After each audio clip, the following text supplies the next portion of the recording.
अस्सलाम वालेकुम वरहमतुल्लाहि वबरकातुह। बहुत सारे लोग ख़ास करके हमारे हिंदू भाई ये जानना चाहते हैं कि एक यहूदी और क्रिश्चियन और इस्लाम में क्या डिफरेंस है या क्या समानताएं हैं, ये इन तीनों में आपस में क्या ताल्लुकात है, रिलेशन क्या है। तो इन तीनों को जानने के लिए एक थोड़ी सी बेसिक कंसेप्ट में जाना पड़ेगा। जैसा कि हम जानते हैं कि अल्लाह ने, परमेश्वर ने हमेशा से इस धरती पे इंसानों को ज्ञान देने के लिए नबियों को भेजा। नबी कहते हैं खबर देने वाले को, उसको रसूल भी कहते हैं जिनको किताबें दी गई। रसूल कहते हैं मैसेंजर्स को, दूत को जो मैसेज लेकर आते हैं, उसी को हिंदी में दूत कहते हैं, संदेशता कहते हैं। तो ये हमेशा से अल्लाह का ये तरीका रहा है कि लोगों को ज्ञान देने के लिए समय समय पे दूतों को भेजा गया है, जिसके जरिए ज्ञान दिया गया। ज्ञान किस चीज़ का? कि वो मालिक है कौन, तुम्हें किसने पैदा किया, जिसने पैदा किया उसका मकसद क्या है, वो क्या चाहता है, ज़िंदगी का मकसद क्या है, मरने के बाद कहाँ लौटना है, इंसान की आत्मा या रूह कहाँ लौटेगी, मरने के बाद फिर क्या होगा, क़यामत आएगी, फिर हमें दोबारा ज़िंदा किया जाएगा, खूब बहुत शरीर दिया जाएगा, हमारे कर्मों का हिसाब होगा और उसके हिसाब से या तो दोजख होगा या जन्नत होगा, और फिर वहाँ हमेशा होगा, और वो बेहतरीन ठिकाना होगा जन्नत या बदतरीन ठिकाना होगा दोजख। ये असल बेसिक ज्ञान जिसको लेकर के सारे दूत आते थे, और उनका मकसद ये होता था कि लोगों को एक अल्लाह से, मोनोथेइज्म के ऊपर, कि हमारा मालिक एक ही है, दो या अनेक नहीं है या तीन नहीं है, एक ही मालिक है, जिससे जोड़ना और उसका परिचय बताना। और जो परिचय कुरान में भी आया कि मालिक क्या है, वो अकेला है, वाहिद है, वो बेनियाज है, आत्मनिर्भर है, अनाश्रित है, वो ना किसी से जना गया है, ना उससे कोई जना जाता है, वो अजन्मा है, उसके जैसा ही कोई नहीं है, बियॉन्ड इमेजिनेशन है, बियॉन्ड परसेप्शन है, बियॉन्ड कंप्रहेंशन है, परिकल्पना से ही बाहर है। हम उतना ही जानते हैं जितना मालिक ने हमें दूतों के जरिए ज्ञान दिया। उसे न नींद आती है, न ऊँघ आती, अल्लाह वो जिंदा है, वो देखता भी है, वो सुनता भी है, उसका कंट्रोल इतना करीब है हमारे, इतना करीब जितना गर्दन का नस। मन में कोई बात आती है सुनता है, दिल में कोई बात आती, यही पैगाम लेकर के मालिक का तारुफ, मालिक का डिफिनेशन, मालिक का परिचय लेकर के आते थे, और सबको बताते हैं कि उसी मालिक की उपासना करना है, उसी की बंदगी करना है, और उसी के बताए हुए तरीके पे ज़िंदगी गुजारना है। वो जिस चीज़ को गलत कहता है उससे रुक जाना है, जिस चीज़ को अच्छा करता है उसका काम करना है, उसकी इबादत कैसे करनी है, कैसे ज़िंदगी गुजारनी है। ये है मूल बात जिसको लेकर के सारे संदेशता आते थे। किसी संदेशता ने ये नहीं कहा कि मैं नबी हूँ या मैं रसूल। उसी सीरीज में एक नबी हैं इब्राहीम अलैहिस्सलाम, जिसको बाइबल में अब्राहम कहते हैं, तो वो भी नबी थे। वो जिस घर में पैदा हुए उनके वालिद मूर्ति बनाते थे, बुतप्रस्त थे, मूर्तियों की पूजा होती थी उस ज़माने में। तो उन्होंने अपने वालिद को रोका कि भाई आप इनकी पूजा क्यों करते हैं, इनकी इबादत क्यों करते हैं, ये ना देखता है, ये ना सुनता है, इनको खाना क्यों देते हैं, ये ना खाता है ना पीता है। तो उनके वालिद भी बहुत नाराज़ हुए। फिर ये पैगाम उन्होंने आम लोगों को बोलना शुरू किया, आम लोगों को एक अल्लाह, एक परमेश्वर की तरफ जोड़ना शुरू किया कि हमारा मालिक वो है जो जिंदा है, वो देखता भी है, वो सुनता भी है, उसे न नींद आती है, न ऊँघ आती है, वो ना किसी से जना गया, ना उससे कोई जना जाता है, और वही सारे कायनात का पैदा करने वाला है, सारे ब्रह्मांड का मालिक है। तो उनसे बहुत सारे लोग नाराज़ हो गए, और नाराज़ इस कदर हुए कि उनको बहुत तकलीफ देने लगे इब्राहिम अलैहिस्सलाम को, और यहाँ तक कि एक बहुत बड़ा आग का अलावा तैयार किया गया, और उस आग के अलावे पे उनको फेंका गया जलने के लिए सजा के तौर पे। लेकिन अल्लाह का हुक्म से, अल्लाह ने हुक्म दिया आग को कि भाई सलामती के साथ ठंडी हो जाए।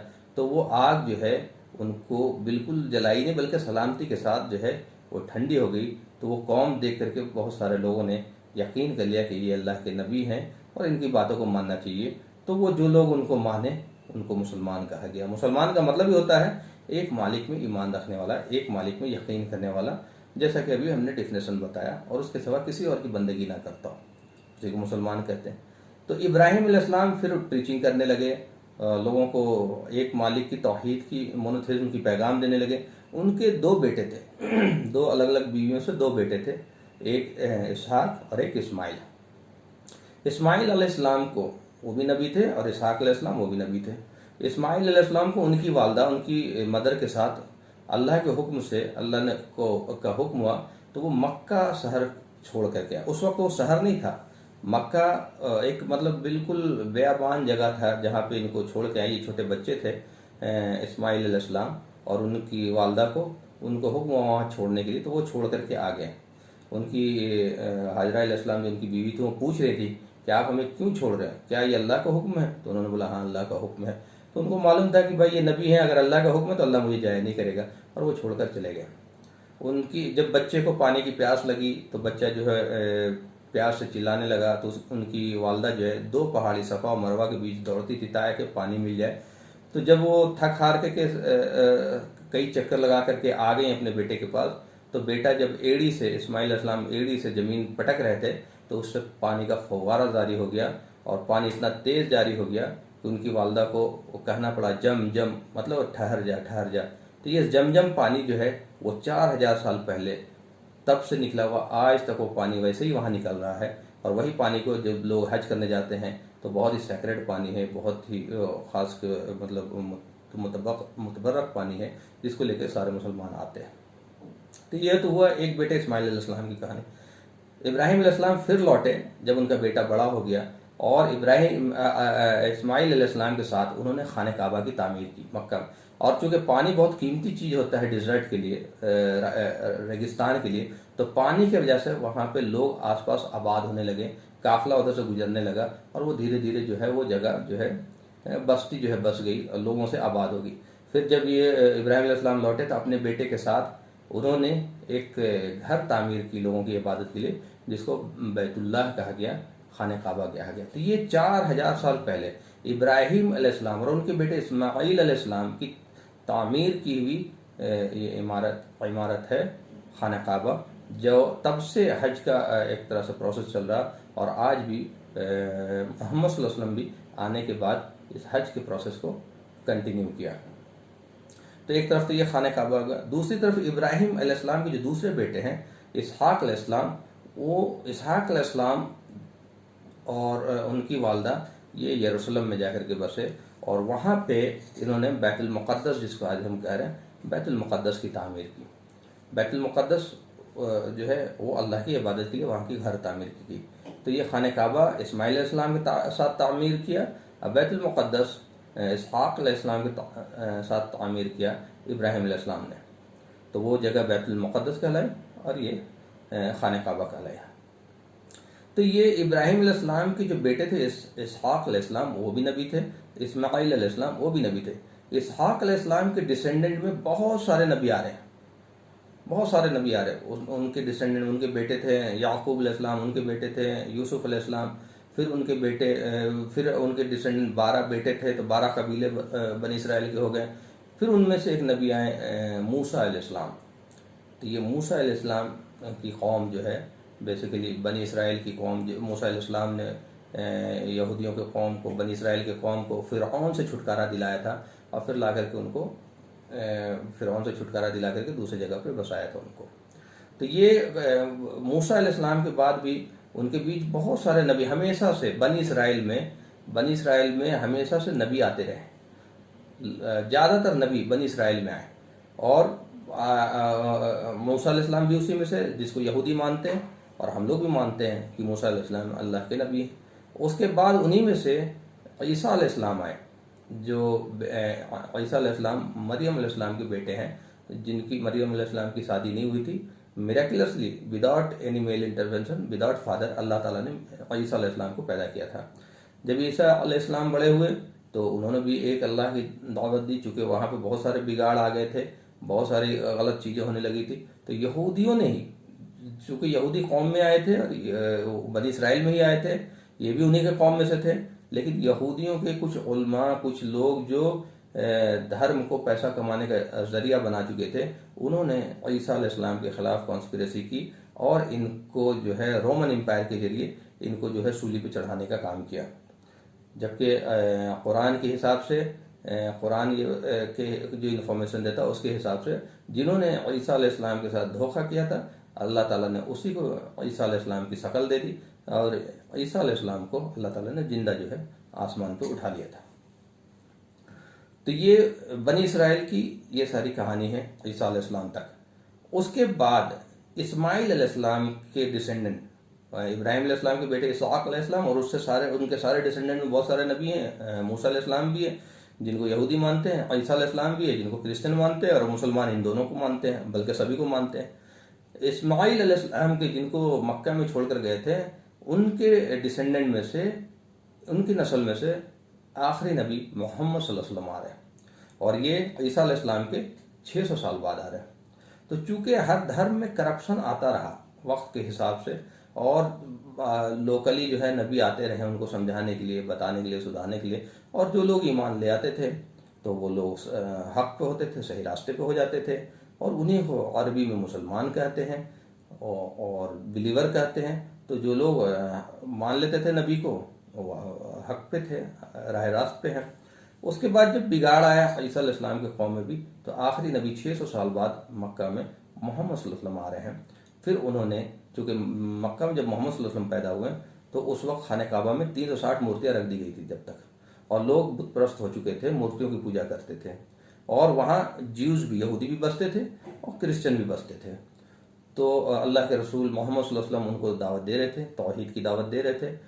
तो उनको भी दावत दे रहे थे जो लोग बुतों की पूजा करते थे, यहूदियों को भी दावत दे रहे थे कि भाई मैं अल्लाह का नबी हूँ, आखिरी नबी हूँ जिसका पैगाम तुम्हारे तौरात में है। क्रिश्चियन को भी दावत दे रहे थे कि मैं अल्लाह का आखिरी नबी हूँ जिसका पैगाम इंजील में है। तो बहुत सारे यहूदी ईमान ले आए, बहुत सारे क्रिश्चियन ईमान ले आए, और बहुत सारे बुतप्रस्त ईमान ले आए, धीरे धीरे करके फिर सारा अरब ईमान ले आए ना। तो ये है असल मोहम्मद सल्लल्लाहु अलैहि वसल्लम। तो बेसिकली तीनों अब्राहिमिक रिलीजन है, तीनों इब्राहिम अलैहिस्सलाम की ही डिसेंडेंट है, मूसा अलैहिस्सलाम भी, ईसा अलैहिस्सलाम भी, और मोहम्मद सल्लल्लाहु अलैहि वसल्लम भी। लड़ने की कोई वजह नहीं है। जब ये बैतुल मुक़द्दस है, जब इस्लाम के हाथों फतह हुई तो ये मुसलमानों के हाथ में आ गई, तो लड़ने की देखा जाए तो कोई वजह नहीं। लेकिन ये ज़बरदस्ती एक ईगो बना दिया गया है, इशू बना दिया गया है। इसराइल नाम का कोई कंट्री नहीं था जब ये हैंड ओवर हुआ है फिलिस्तीन हज़रत उमर रज़ी अल्लाह तआला अन्हु के ज़माने में मुसलमानों को, तो वो उसका नाम फिलिस्तीन था। वहाँ पे यहूदी भी रहते थे लेकिन बहुत ही कम तादाद में। ज़्यादातर लोग इस्लाम कबूल कर चुके थे, ज़्यादातर लोग मुसलमान थे। तो मूसा अलैहिस्सलाम के हाथों में फतह हुई, हज़रत उमर रज़ी अल्लाह तआला अन्हु को हैंड ओवर किया गया फिलिस्तीन।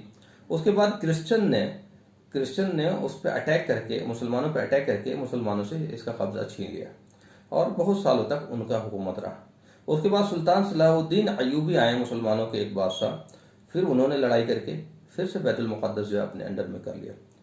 तो उसके बाद वहाँ यहूदियों का कोई वर्चस्व ही नहीं था, क्रिश्चियन थे, क्रिश्चियन का के हैंड के ये कब्जे में था, फिर मुसलमान के कब्जे में आया।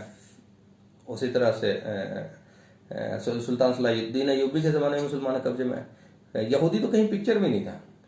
अब यहूदी पूरी दुनिया में फैले हुए थे, बहुत ही कम आबादी है इनकी, पूरी दुनिया में इधर उधर ये लोग फैले हुए थे।